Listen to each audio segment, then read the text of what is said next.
Welcome everyone. I'm Avneet Hora, the CHRO at Answer, and joining me today is Neeta Balmohan Rajesh, who leads our people, organization, and culture consulting practice.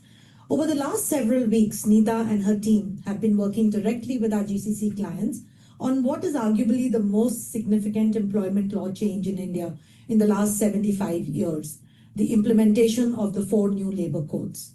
So, Neeta, before we get into the detail, let's start with setting the stage. There's been a lot of discussion around labor codes. At a simple level, what has really changed for employers and employees? Hey, really nice to be on this chat, Avneet. So thank you for this opportunity. At the simplest level, India has taken 29 fragmented employment laws, some dating back to the 1920s, and they've consolidated them into four unified codes: the Code on Wages, the Industrial Relations Code, the Code on Social Security, and the OSH Code, covering occupational safety, health, and working conditions. These were notified on November 21, 2025, and are now in force. What this means practically is that the definitions have changed. The coverage has expanded, and the way we calculate things like wages, gratuity, leave encashment, provident fund, and overtime has fundamentally shifted. The old playbook that HR teams have been running for decades need to be rewritten. And so tell me, why should GCC leaders specifically care about this right now? Why not a year later or 6 months from now, but really right now? Great question. There are three reasons. Firstly, the codes are already in force. There is a widespread misconception, as you would know, that because state rules are still being finalized, the codes don't apply yet. That's not correct.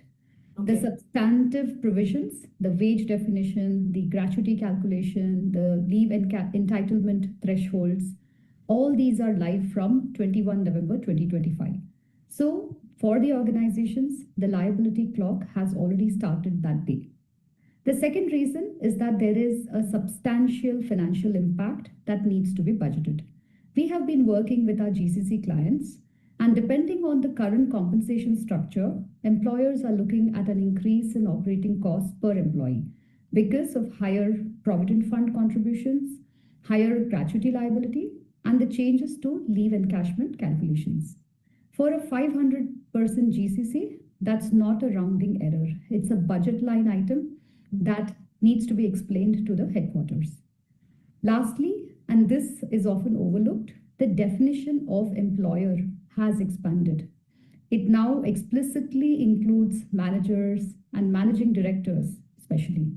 This means that organization heads and HR leaders have personal liability exposure in a way that wasn't as clear before.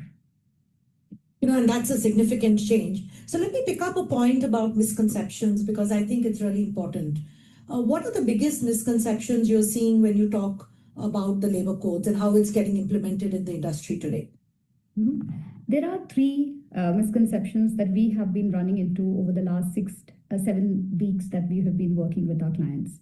The first, as I mentioned, is the belief that the codes are not in force because state rules aren't final. Again, I'm being very direct here. The four codes are law. The central government notified them in November. The state rules only govern operational procedures, forms, filing, registration, and so on, right? That's the first one. The second misconception is that this is only a payroll issue. It is not. It's a business transformation issue. It touches compensation philosophy, talent retention strategy, financial planning, and how you communicate with employees. When we started working with our clients, we structured it as a two-wave engagement. Wave one was the financial impact, which included wages, gratuity, provident fund, leave encashment. Wave two is workforce categorization, policy updates, and governance alignment. And both these matter. The third misconception is that the 50% wage rule means you need to increase basic pay to 50%, and that's the end of the story. It is far more nuanced than that. The rule clearly says that statutory exclusions from wages cannot exceed 50% of total remuneration. If your current structure already meets this threshold, and many GCCs are operating with 40% basic and 40% HRA. They actually meet the threshold. They are compliant on the 50% test already. But this is the critical point. Your wage base for gratuity and leave encashment has increased substantially because the definition of wage has changed. And that's the real financial exposure. So you're right, Neeta. The wage definition change is really at the heart of everything. And of course, HR is the front runner driving this change. It is an important shift, right? Absolutely, yes, Avneet. And in fact, I have a question for you. Tell me, how are you thinking about this as a CHRO? So, previously India had about 12 different definitions of wages across different labor laws. So we had the PF Act, which was defined in one way. Then we had the Bonus Act, and it was defined in another way. We had a Gratuity Act, which was yet another third way, right? So employers could structure compensation to optimize across each of these definitions separately. That I think that game is over now. We can't sort of take the advantages of what suits across these three. So now there is a unified definition. Now, under the new framework, there is one definition of wages across all the four codes. Wages include basic pay, they include dearance allowance, the retaining allowance, everything else like HRA, conveyance, employer, PF, statutory bonus, etc. Any commissions, they all fall, into the listed exclusions category under Section 2Y, I believe, yes, and of the Code of Wages. Now, here's the key provision, and that we all need to be particular about, that if those inclusions exceed 50% of the total remuneration, the excess is deemed to be wages and it gets added back to the statutory calculations, right? So that's the key technicality that we all have to be careful about. And I'm sure as you tell us how this will actually affect compensation, you being the champion of this. So how is this really affecting our compensation structures and the overall employment cost? You're so right, Amit. So let me give you a concrete example from one of the clients we worked with. Take a GCC employee on a 10 lakh annual CTC with a basic at 40%. Under the old regime, PF was calculated on that 40%, and it was roughly, let's say, Indian 42,000 rupees in annual employer provident fund. Under the new structure, the basic moves to 50%. To optimize the wage definition, which means that the employer provident fund jumps to 60,000 rupees. That's an 18,000 increase per employee per year just on provident fund. Add the gratuity recalculation on the higher wage base, and you're looking at an additional 25,000 rupees or more per employee per year. Multiply this by 50, 500 or 1,000, and that's the number we're talking about. So what we've been advising clients is to model this across three scenarios. Option 1, restructure within existing CTC, which means basic goes up, allowances come down, and take home drops by roughly 2.4%. Option 2, absorb the cost, increase the CTC to maintain take home, which means 2.4% investment in compensation for the current. Mm-hmm. The third is a hybrid approach where you partially absorb and phase the rest through the next merit cycle. Each GCC has to make that decision based on their budget, their attrition risk, and their global headquarters' appetite for incremental cost. So you're right, actually, and beyond wages, the codes also make changes to workers as they are classified, right? The distinction between employee and worker is become a lot more important now than ever before. That is correct, Avneet. And in fact, that's another question I had for you. Can you tell us how are you thinking about the classification and what have you heard from your peers in the industry? Sure. So the codes introduced a tiered classification system. An employee is, anyone who's employed on wages is an employee, including managerial, administrative roles. Now, a worker is a much more narrowed definition, or a narrower definition, I would say, or a category, which is very focused on skilled, semi-skilled, technical, clerical work, but explicitly not managerial or administrative capacity. It will be interesting when the state rules notify what this will mean to the GCC industry and at a state level. And this distinction matters a lot because different protections apply to different categories of the workforce. So there are also overtime rules, for example, that apply specifically to workers and not to the rest of the organization. Then there are grievance redressal committees that are required to kick in, once you have more than 20 workers in the organization. Then there are standing orders that are required at least a 300 worker threshold. And then now there is a fixed term employee category that has also been specifically called out.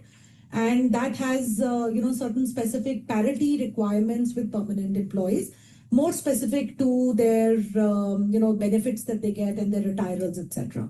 So I'm sure as we are currently creating this resource classification files for each of our GCC clients, this is really getting mapped, and this is really it's very important to get this right, because this is then the foundation of everything else that we are laying our strategy on and our employment as well as our people strategy on, right? Absolutely accurate. Avneet, I cannot even tell you, and I can only feel for you as a CHRO. These stages are like nothing before. I cannot even imagine what it's going to be like until you start implementing, and once how do employees actually react to it? Yeah. I must share this with you, Neeta. One of my favorite things that I've been talking to, especially and the HR folks relate to this a lot more, is that, like in the pandemic, there was a lot of change in our ways of working the world over. Similarly, the new labor codes also are transforming a lot into our professional lives, changing the way we think, changing the way we are doing stuff. And so from an HR perspective, HR was in the front runner on both of these large transformational changes of our generation, perhaps. And, HR was in the forefront. So the learning opportunity as HR professionals that we are getting out of this, I think it's absolutely, at par. Perhaps no MBA college can teach us this, right? The learning that we're getting through this right now. Absolutely. Learning, unlearning, relearning, right? And especially the kind of practical changes that each of you CHROs need to lead your teams to really implement in the near future. So what shifts according to you for things like overtime, leave, and benefits? So there's several things, Neeta, right? So on overtime specifically, employees categorized as workers must now give a consent. So overtime must be paid at double the normal rate. And this is important for the GCCs because compensatory off may no longer be sufficient, right? Because there are also the business dynamics. You may have to be required to pay 2x wages even if you offer compensatory off. The new definition also varies by the resource type. So you need to know which of your employees are workers for overtime purposes, right? So that's the distinct differentiation, I would say.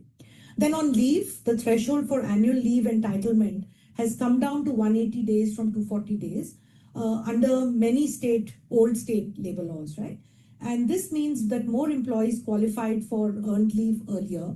Leave encashment is now calculated on the new broader wage definition, and which increases the payout value unless organizations paid it really on base pay, right? Then on benefits, the biggest change is for our fixed term employees. They now get the same wages, the benefits, the social security as permanent employees, and they're eligible for pro rata gratuity just after 1 year, right? And that's a meaningful shift for the GCCs that used fixed term contracts for project based work.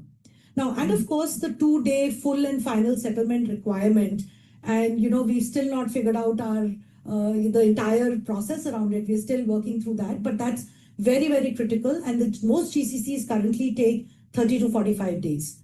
Getting to 2 working days requires process automation and pre-computation of exit dues and being prepared as an HR team for that exit event much in advance rather than the current last few days that we perhaps use to plan these exits, right? So that's the significant change, I will say. And I'm sure multiple teams within Answer are also building a revised full and final settlement process for our clients right now. So let's shift from what to the how. Once companies moved from understanding the labor codes to actually preparing for them, where did you really, where do you really see the work begin for the team? How do I start? Mm-hmm. So, Avneet, for us, the work really began with the wage definition and financial modeling. The people organization and culture consulting team, the HR business support services, and the finance teams. We came together to take each client's actual payroll data. The team mapped every employee's CTC structure against the new wage definition. We modeled the financial exposure across gratuity, leave encashment, provident fund, and tax implications. For most clients, the March 15th advance tax filing deadline and the March 31 fiscal year end were the first real forcing functions. But here's what people don't always realize: the financial modeling itself wasn't just a spreadsheet exercise. At minimum, it required alignment between the GCC HR, finance, and the India site leader and the payroll operations team, because the decisions coming out of it are actual business decisions, not just compliance decisions. Which restructuring scenario do you pick? Do you absorb cost or pass it to employees? What is your communication strategy? Those conversations are taking longer than the modeling itself. For global organizations, we also needed the global compensation and benefits team and often the CFO's office on board, because these budget implications that the headquarters need to approve are significant. We recommended in our very first memo that clients designate a primary HR and a primary finance partner to work with us. And that single step made a significant difference in how quickly decisions got made. Our approach to guiding our GCC clients on implementing these changes has been a good balance of ensuring employee stability, financial discipline, compliance integrity, and operational feasibility. All the recommended structural changes are being evaluated against 4 non-negotiable impact lenses of company, employee, compliance, and operations. It's not been easy. I can imagine, just listening to you, I can imagine the amount of skills you have used as an HR professional for transformation and change management. And the collaboration across. Yeah, absolutely. Collaboration and stakeholder management, right? Working through across the organization. So tell me, how are companies actually rethinking salary structures? What are the real conversations that are happening with all your stakeholders that you just mentioned? Yes. The most common starting point, like I said before, is that most of our GCCs are operating at 40% basic and 40% HRA. These structure actually satisfy the 50% wage threshold, basic plus special allowances that exceed 50% of fixed pay. So many clients were pleasantly surprised that they didn't need a wholesale restructuring just to be compliant. The second step was GCCs based in Bangalore, Hyderabad, Pune, and Ahmedabad. We needed to move their HRA to 50%, right? We came back to the issue of optimization. When the wage base for gratuity and leave encashment expands under the new definition, you are exposed to higher long-term liabilities, even if you're technically compliant. Therefore, our preliminary recommendation for many clients has been to move basic to 50% of fixed pay and HRA to 50% of basic. This actually reduces long-term gratuity and leave encashment exposure while keeping the structure compliant. Now, the employee impact is real but manageable. Take-home pay drops by about 2.4% because more money is flowing into Provident Fund. The employee isn't earning less. The money is just being redirected from take-home to retirement savings. But as you know, with employees, the perception really matters.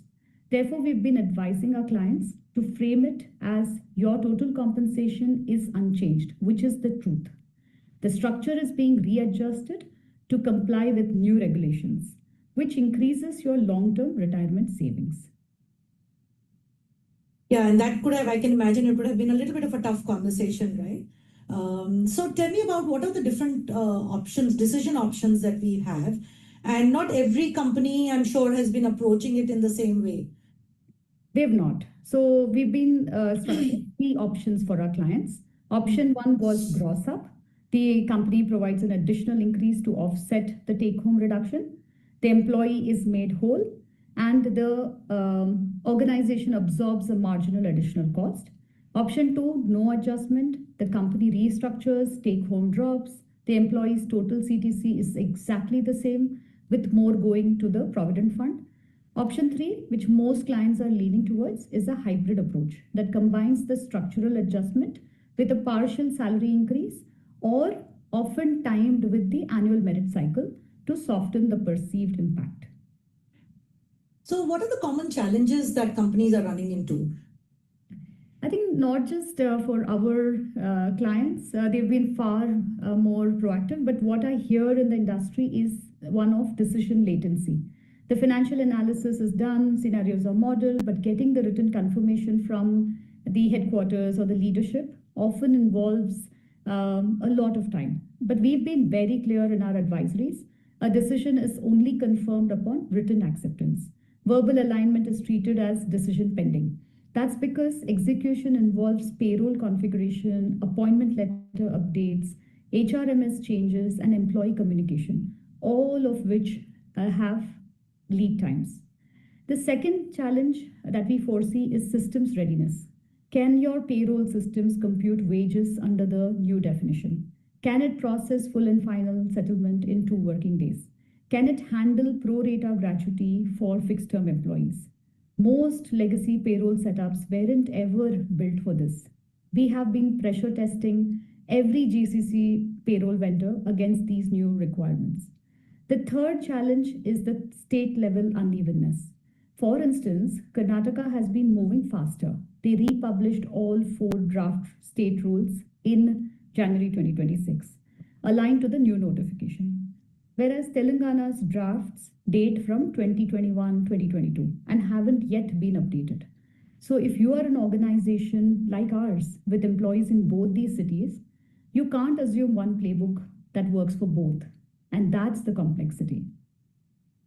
Yeah, and I think, just it obviously sounds quite challenging. There are a lot of complexities, and you wanted to get right the first way, right? So which is where I think organizations like and experts like Answer come in to help demystify this for our clients and make it smooth, right? So if you had to really then simplify this for our business leaders who are watching, what are your top 3 things that we should focus on, or rather they should focus on right now? Yeah. So number one, number one focus would be understand your financial exposure.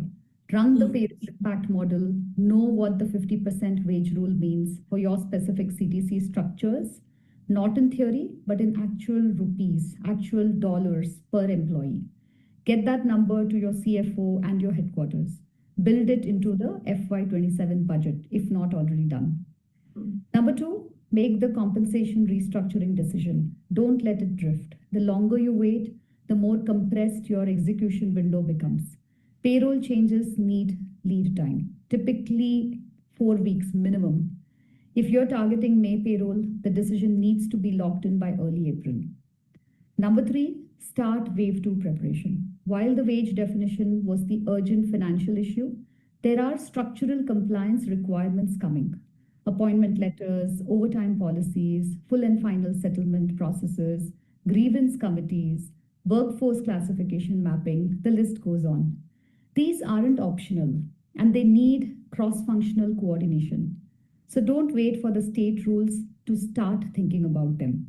Start thinking about them and then, finalize them as the state rules are notified. No, I think, Neeta, this has been incredibly helpful, right? So I just want to close by reinforcing something that you said earlier, that this is actually not a crisis. It's really a transformation opportunity.